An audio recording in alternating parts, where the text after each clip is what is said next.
Hi, this is my Arcana review for both Mortal Sin and Kuni. For this one, I need to preface something that I was not able to, for Mortal Sin, I was not able to finish the base and purification, which was the same thing. Both the objectives were the same, but I was not able to finish them because I have immense skill issue.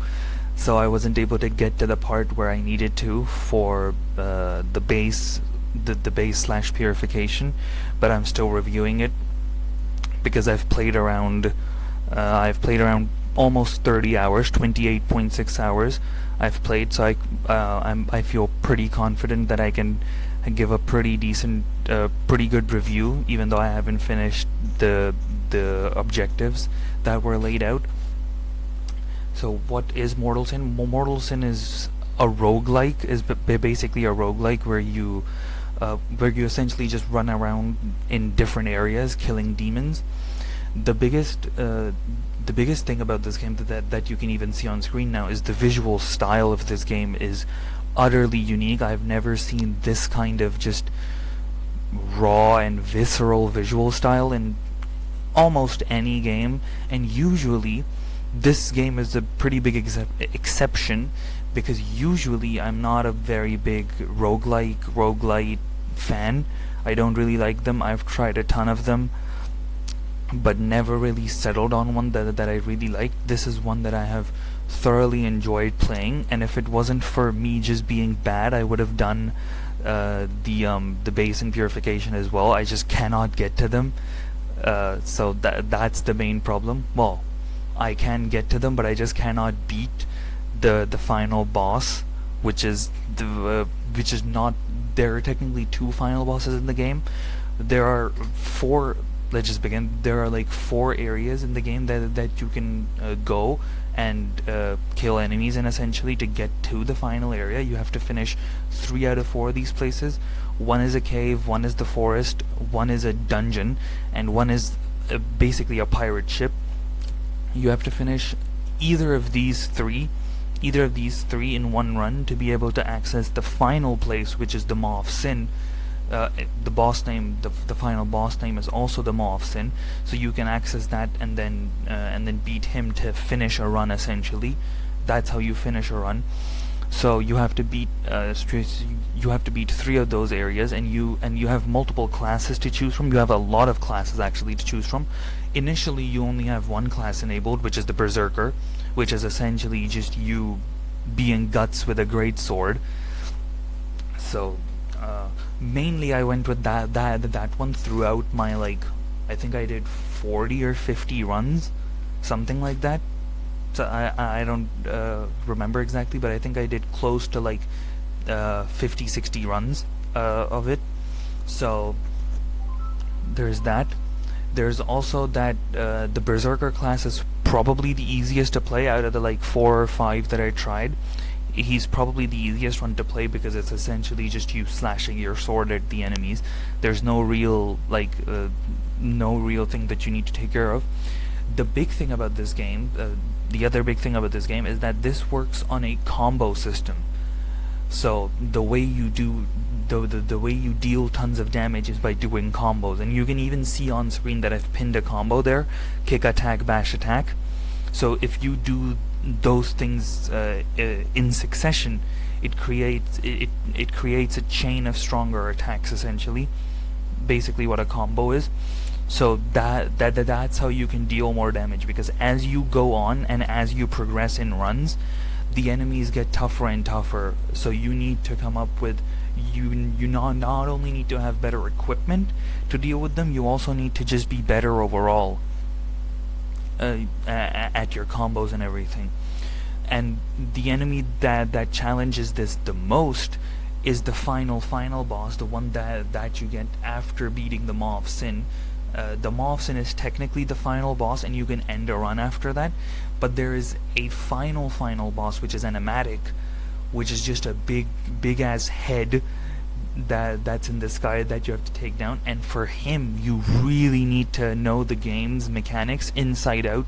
You need to be able to combo, you need to be able to platform, as well, because the one of Animatic's things is that once he gets low enough, he just removes the ground underneath you, and there are only a finite amount of platforms that are also moving that you have to jump on and then get to Animatic and then hit him.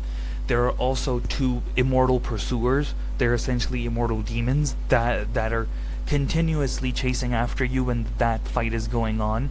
So they really don't make it easy on you to land hits on Animatic while also staying full health and everything. There's that. The different classes there's a multitude of classes. There's the Berserker, there's the Pirate, there's the Monk, there's a Mage, there's a Warlock, and all of them have their own weapons, their own set of abilities, their own playstyles essentially. My favorite, the ones that I tried, were the Monk, the Pirate, the Warlock, and the normal Mage, and the Berserker obviously. And the one that I liked the most was the Berserker, because I felt that I could do the most amount of damage in a short amount of time was with the Berserker. And when you enter a specific place, like if you enter the dungeon or you enter the forest or you enter the cave, there are waves of enemies and waves of rooms that you have to get past, and in the middle of those you also get certain upgrades. Basically, it's essentially a roguelike, so you get upgrades along the way, you get more powerful. You also have quests in the middle of those missions and everything. You have missions in the middle of those levels that are given to you by Helena, who is, I actually have no clue who the fuck Helena is exactly, because I did not really care about the story. This is Animatic, by the way. This is who you have to fight. This is the final boss. The visual style still just baffles me with how just great it looks. It's insane how good it looks. This is the Immortal Pursuer. There's like 2 of these immortal demons that are just chasing after you throughout the game, or no, not throughout the game, throughout your fight with Animatic. And this is Helena, cute girl, and she gives you missions, and you have to do those missions to get her up, to get her level up, to be able to fight Animatic. And she also, when you complete her missions, she also gives you very powerful rewards, so it is very much in your interest to do the missions that she gives you. But the biggest problem with the game that I feel the game has is just the way it just gets stale after a certain point. After like a certain amount of runs, when you're building your way up to Animatic and just trying to get powerful enough to even beat him, it just gets very boring, because it's the same 3 places, or you have 4 places and you need to do at least 3 of them, so it's just the same thing over and over and over and over again that you're just doing to level up and up and up and up and up to be able to fight Animatic, where it just gets super boring. So and there's no other real way of progression. You've technically beaten the game once you beat all 4 of the places and the Maw of Sin, but to beat the game, the final boss, like I said, is Animatic, so you have to beat him, which I wasn't able to do, which still pisses me off that I wasn't able to do that one, because I really would have liked to do it, because you had to beat him on the hardest difficulty, which is Path of Torment. So the biggest problem that the game has, I think, is just the way it gets stale, and I feel this would be true for most roguelikes, I guess, if you were doing like 50, 60, 70 runs of them. If you were doing like 50, 60 runs of them. So like I assume this would be the case for other roguelikes as well, so I guess I can't really it's like a con of the specific genre itself. But I think overall the pros of the game definitely outweigh this specific con that it has. There is another con that the game has, where the enemies, while they are different for every level, essentially, like for the cave, for the dungeon, for the cave, for the forest, and for the pirate ship, they are different, but all 3 of those, the 3 out of 4 of those, the cave, the dungeon, and the and the forest, the enemies for them just feel very similar, just very samey across the board, which adds to the boredom when you're doing them back to back to back in runs. So the most different enemies that I would say is in the pirate ship, where you actually have to play the game a bit differently than the first three places, because the first three places you can pretty much go guns blazing and you'll pretty much survive. Even the traps aren't really that elaborate or anything. So the enemies, they're like technically different enemies, but they do essentially the same thing. You have your basic mobs, you have your slightly powerful, more mage casty mobs, and then you have the big boss mobs. So which all three of them have essentially the same kind of them. So that's another thing which wasn't really, which added to the previous con, the boredom, which I didn't really enjoy that much. But overall, I really enjoyed the game, and like I said before, the visual style is just utterly unique, and I've not seen anything like with this kind of visual style. There are options to make it realistic, quote unquote, the visual style realistic, but honestly, you're a pussy if you play that way, because clearly the game was intended to be played with this visual style, and it just looks great. And even this visual style, I will say, gets tiring on your eyes after like 3 hours, 2 hours. It gets pretty tiring on your eyes, where if you like look away from your screen and you look away into your room, just pan around your room, your eyes will actually at least my eyes will at least like struggle to adjust for like 2 to 3 seconds, and then they'll adjust, which feels really weird. But overall, I really enjoyed this game, and I'd give it like a solid 7 or 8 out of 10. Yeah. So overall, really enjoyed this game, 7, 8 out of 10. Now let's talk about Ni no Kuni, which I have not finished, not even close. Like I haven't even scratched the surface of this game, because it's, well, a JRPG, and I've played about it's a JRPG, and I've played about 6 or 7 hours worth of it. This one was weird because I was really excited to play this one, because the cutscenes are done by Studio Ghibli, which you can see even in the cover art for the game. Blah blah blah blah. Okay, yeah. Now let's talk about Ni no Kuni. I forgot to load in the images for Ni no Kuni that I had. Yeah, so I haven't even scratched the surface of this game, but I've played about 6 to 7 hours worth of the game. Yeah, about 6 hours worth of the game. So while I can't really give a very in-depth review of the systems and stuff, I do have a general idea of like what's going on and how the game feels and plays, which is a shame that I wasn't able to finish it because of laziness and other external factors of mostly my own making, but also some that were like completely out of my control. Because my monitor broke, so I didn't have a monitor for like 2 months, so I couldn't really play this game then, and I really did not feel like starting another JRPG right after the Tales game that I played. So this just went on the back burner for a very long time because of that. But forget about that. That's irrelevant. Doesn't really matter anymore. So the reason I was very excited for this game was because the cutscenes are done by Studio Ghibli. So, and you can even see that in the cover art of the game. Like, this picture alone would probably tell you that it's by Studio Ghibli. This one especially looks like could be an image you took from like a Studio Ghibli movie. You could tell me that this is from a Ghibli movie, and I would not even bat an eye at it. So yeah, just the unique visual style of this JRPG was what intrigued me before, and this even has some pretty nice combat that it did, because I completed the first dungeon of the game.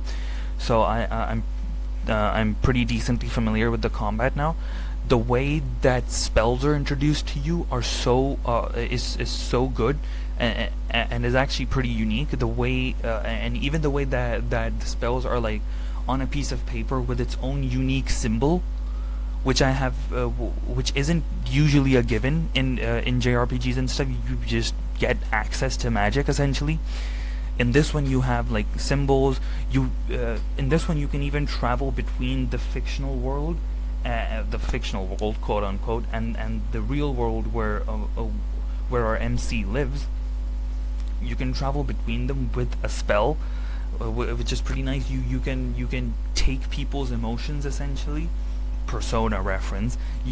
You can like take people's emotions and give their hearts, as the game's magic system calls it, give their hearts to someone else, so you could give enthusiasm, so you could give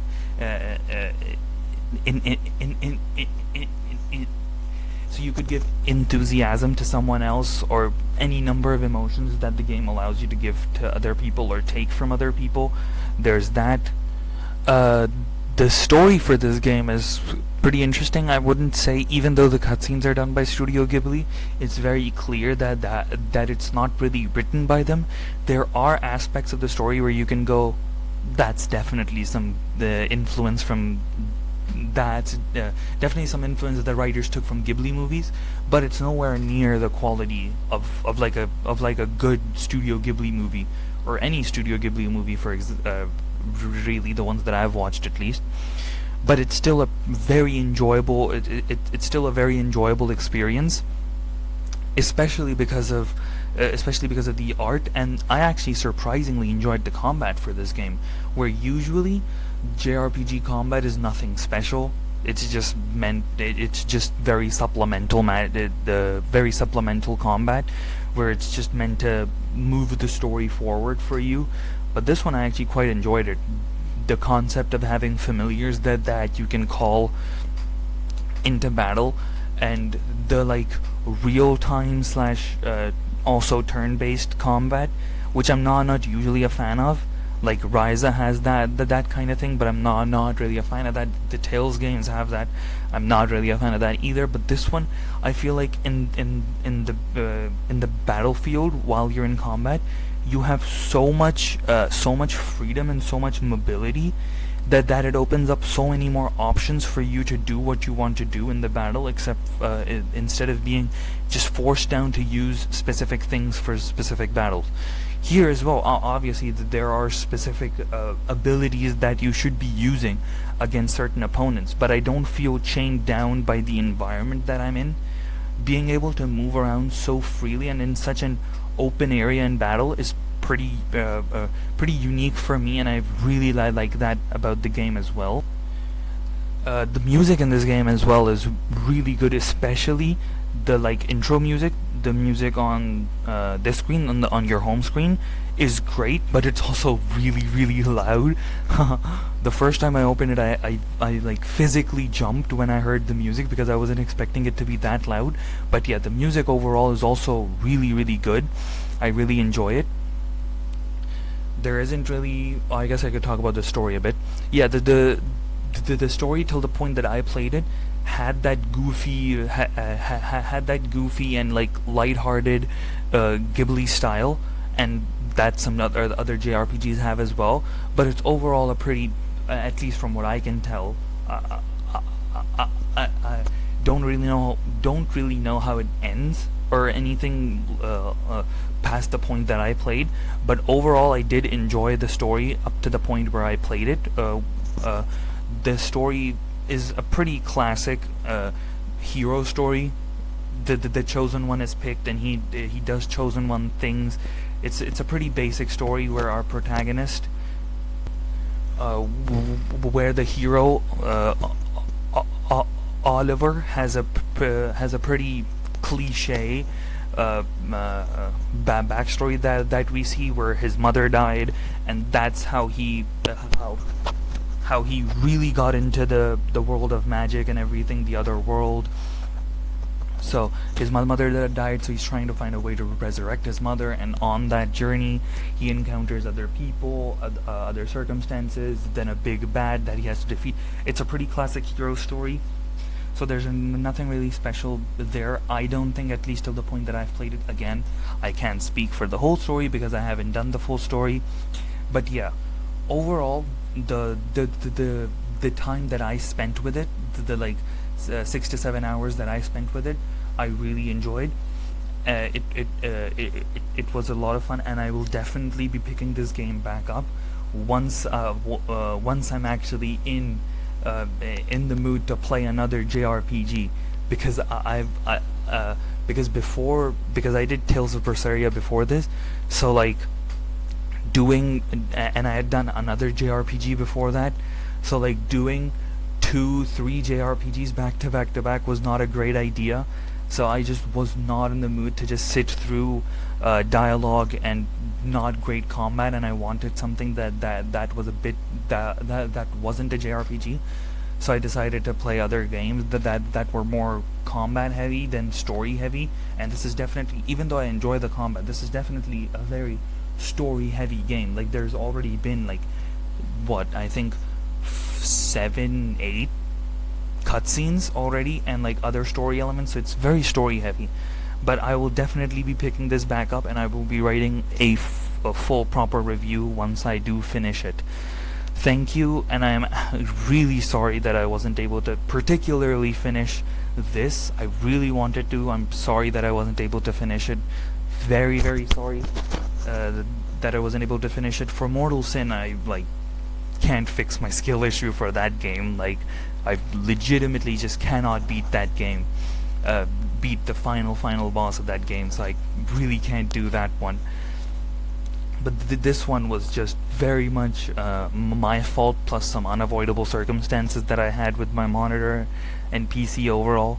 But thank you for listening to my yap about both games, and goodbye.